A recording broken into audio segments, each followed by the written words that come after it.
everyone. How's it going? And welcome back to Citywide Bytes. Now, my next guest book tackles a number of very different and powerful topics, including the death of a friend, religion, and queerness, all through the eyes of a middle school child. Author Nancy McCabe joins me to talk about her new book, Fires Burning Underground. Nancy, welcome to the show. It's great to have you here. Thank you so much for having me. Okay.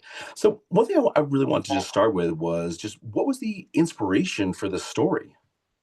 Yeah, so actually, when my daughter was little, which was a really long time ago, I was writing stories for her, and I wrote a lot of stories that had her in them, but I did start writing this story about my own childhood because I just wanted to tell her about this friendship that I had. And then I became kind of invested in the story, and so I continued to work on it. But a lot of the things from the story are elements from my own life that are sort of updated for a more contemporary audience. But my sixth grade year was bracketed by two fires, one in which a friend of mine or a kid that I'd gone to Sunday school with for my whole life was killed in a fire, and then one in my neighborhood. Our neighbor came home from school and started to go into his house and discovered that like smoke was pouring out. It was on fire.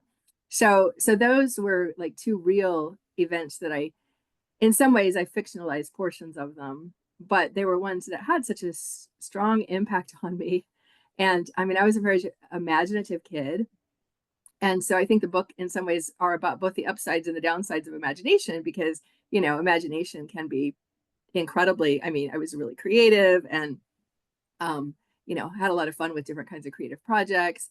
But at the same time, I was a pretty sensitive kid and I was really terrified by all of these events that were going on and the loss of this friend.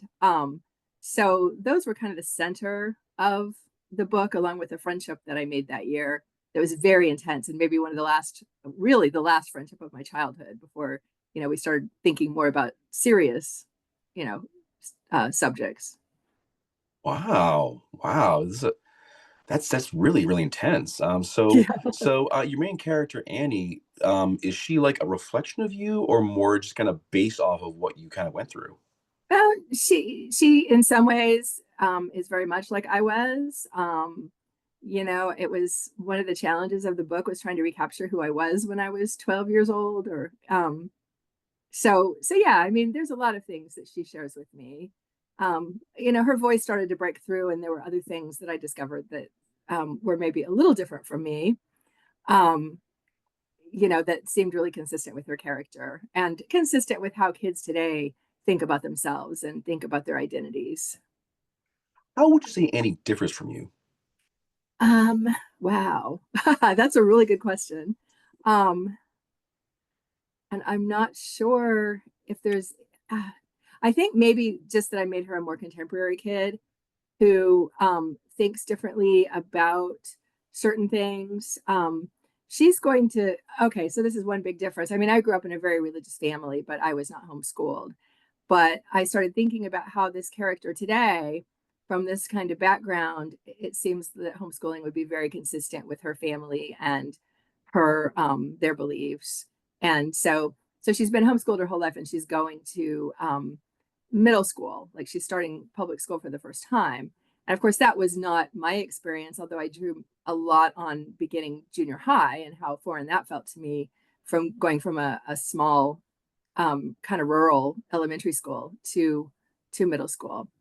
And I think that also she just thinks about her identity in different terms. I mean, we didn't when I was a kid, we weren't even allowed to sort through all these different labels of who we might be, and you know, and she's confronted with that right away when she goes to public school because other kids are like, oh, so how do you identify? Are you gay or straight or what? And so she's really trying to sort through that because she doesn't really identify like her friends seem to. And I definitely relate to that. I mean, I didn't have the same labels that they have today, but I always felt like I was like a late bloomer, or there was something like that was a little bit different about the way I perceived the world and relationships.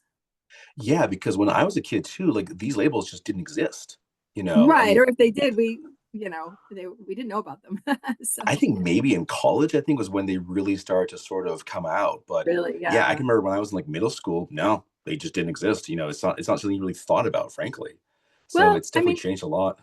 I remember when I was a kid, I mean, people would use, gay slurs and say things and Yeah, didn't know what they meant. Like I had to ask a friend in the seventh grade what it meant. And now it's just unbelievable to me that I was so sheltered and I knew so little about the world outside. yeah.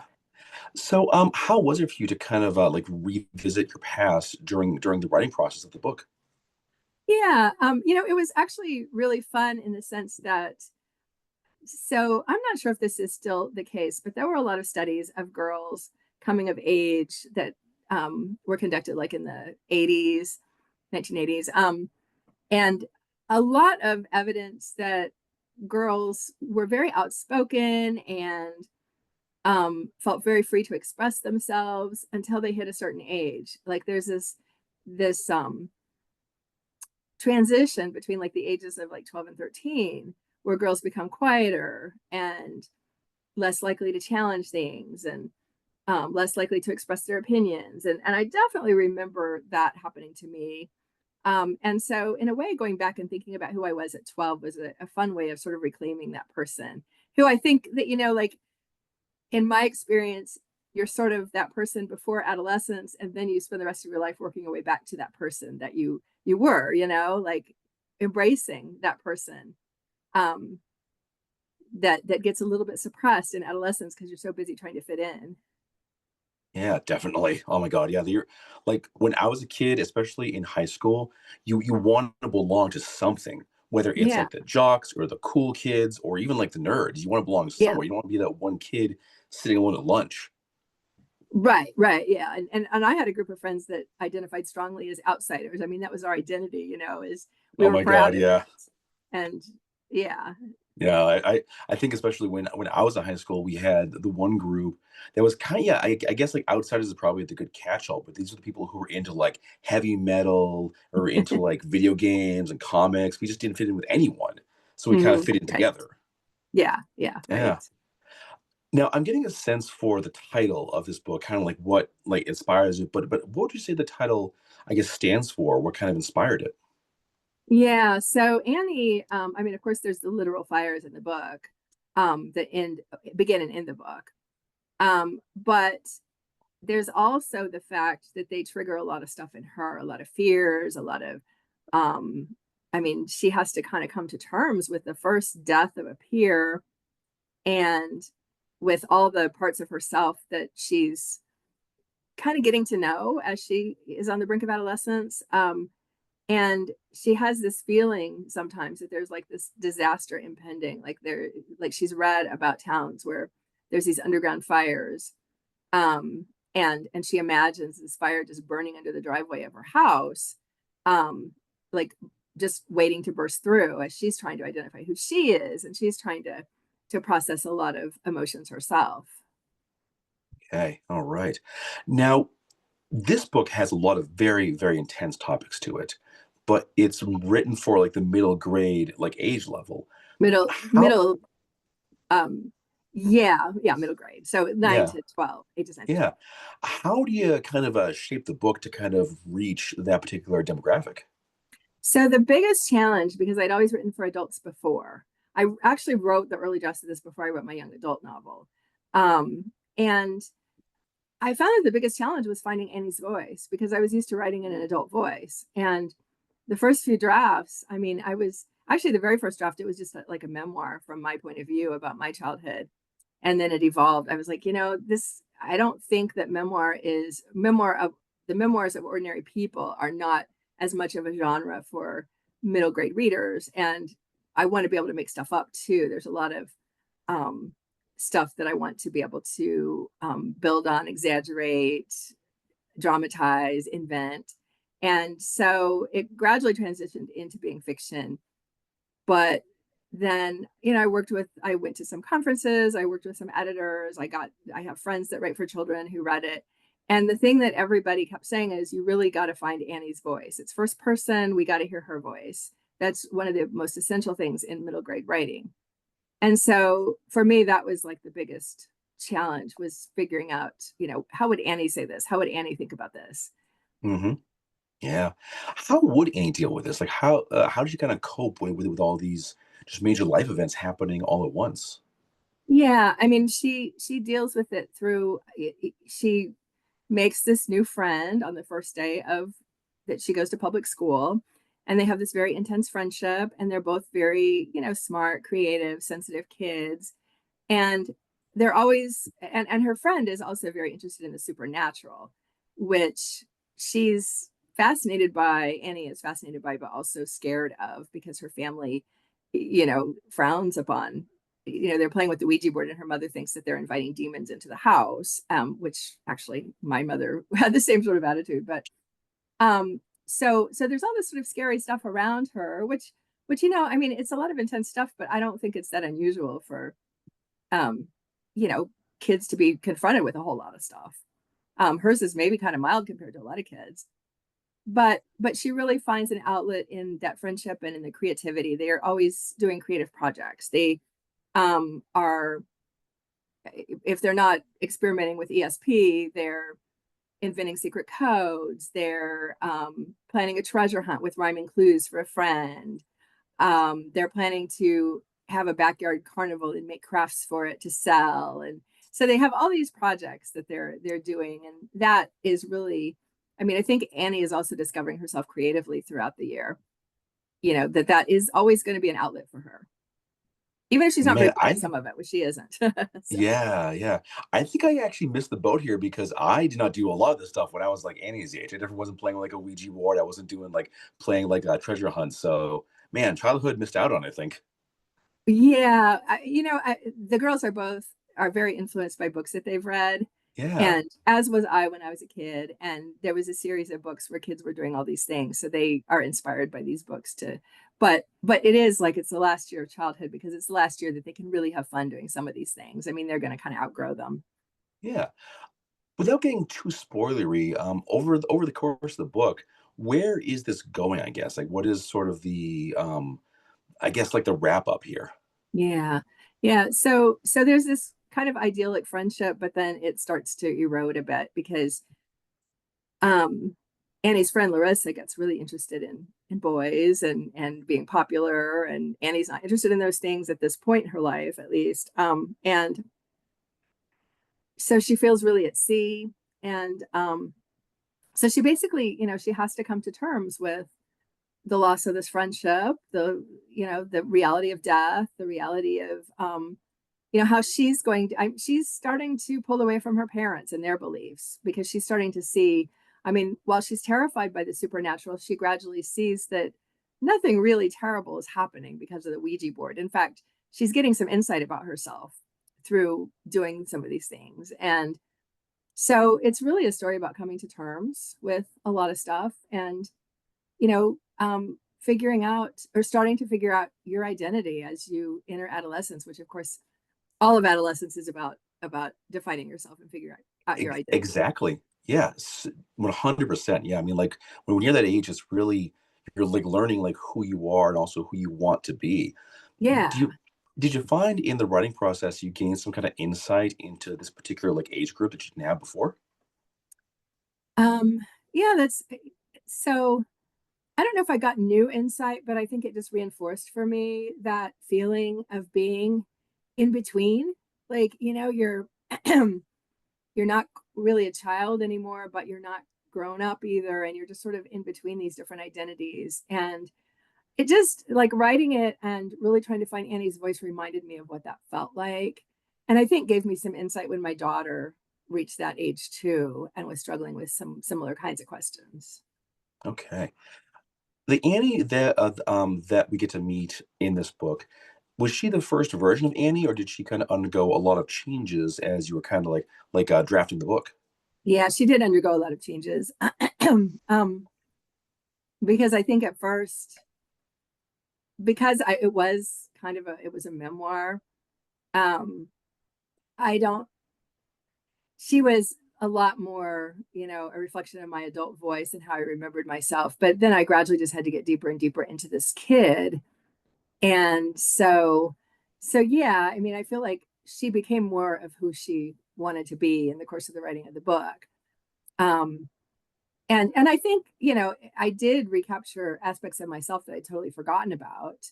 I mean, I went back and looked at diaries that I kept during those years, and um, like, of course, my daughter, when she was going through those ages, I really listened to the way she talked and thought. Um, so so yeah, I mean, I just felt like she evolved quite a bit in the course of the book. I'll bet. I'll bet. All right. Now, I want to talk about awards. You have won a very long list of awards over the years. I can't actually like list them all. We'll be here all day. But um, winning these awards, do you feel like this really shapes you or influences you as a writer? So, some of them, I mean, it's always gratifying, of course, but I think the first big award I ever got was the just some people say, oh, it's not going to change your life, and it really changed my life because I won a pushcart prize when it was now 20 some years ago, but I was really kind of struggling along. I had been writing fiction. I'd done an MFA and a PhD with concentrations in fiction writing, but I wasn't really publishing fiction. And then I discovered creative nonfiction, and my my writing took a really different turn. Excuse me. And so I started writing that, and I published two essays. The very first two I published, one won a push cart, and then both of them got listed, recognized by Best American Essays as notable from those years. And that really was hugely motivational for me because it meant that I was no longer, I mean, I probably would have gone on writing no matter what, but it meant that I was no longer writing just in a void. It meant that, I had encouragement. I had more of an audience. I had, I was able to place things a lot more easily after that. So, Yeah, so yeah, I mean, I think it was really life changing. I'll bet. I'll bet. Yeah. And you get to write on your business cards, multi-award winning writer.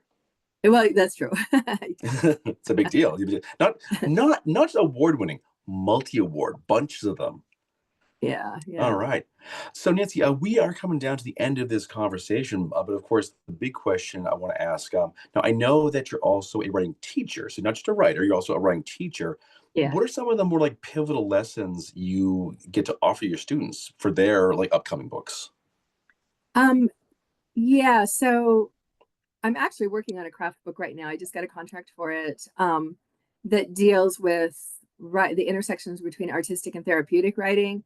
And to me, that's one of the most interesting things about writing is that the things that are the most artistic, embracing, you know, the structure of of a good story, and writing in scenes and using imagery and all those things that make for good writing also make for the most therapeutic writing. I mean, they are very closely aligned.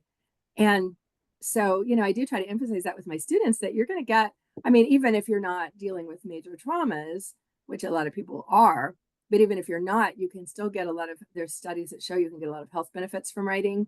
And so I really focus on those techniques that make for good writing and that also can be therapeutic both for us as writers and for people that read our work. Oh yeah, I have spoken with so many writers who have all said the same thing. This was hugely helpful for me in dealing with whatever they were dealing with. It's Well, always like a therapy session for them.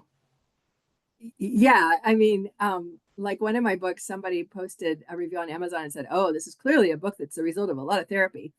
And it was like, well, actually, I mean, not that I don't believe in therapy or anything like that, but the book itself, I mean, was very therapeutic for me because it helped me to understand my experience better and understand other people and understand myself and why I made the choices I did and forgive other people and myself. And, you gain a kind of control when you tell the story. And you re-enter scenes and you find images and metaphors and humor, and all of that is so fulfilling. Exactly, exactly. All right. Well, Nancy, of course, to wrap this up, the big question: what's next for you? So I've got a lot of stuff going in progress, right? I'm retiring from full-time teaching at the end of the semester and shifting to writing full-time. So I'm excited about that. I have, like I said, I just got this contract for this craft book. that I'm going to be working on. And I've got I've got an adult novel in progress. I've got an essay collection that's nearly done. I have some, I've started a sequel to my time travel young adult novel. I've thought about writing more about the characters in Fires Burning Underground because I think that, it's very much from Annie's point of view. And I think that some of the other characters have very different kinds of points of view on the experiences. So I've thought about, doing some kind of sequel. So I've got tons of stuff that I want to do. Oh, I look forward to that. Very much so. All right. Well, Nancy McCabe, thank you once again for joining me. And where do folks go to learn more about you and check out the works? Yeah, my website is www.nancymccabe.net. And so people can get more information there. Of course, my books are all available on online booksellers. So, um, you know, any of them, and I've written in a range of genres. So, um, the Fires Burning Underground is my ninth book, and then this craft book will be my 10th book. So yeah. That's a big deal. It's a big, big deal. All right. Well, Nancy, thank you once again for joining me. And to all the listeners at home, thank you once again for tuning in, checking this out. This has been Citywide Bites. I'm Max Bowen, and I'll see you all next time.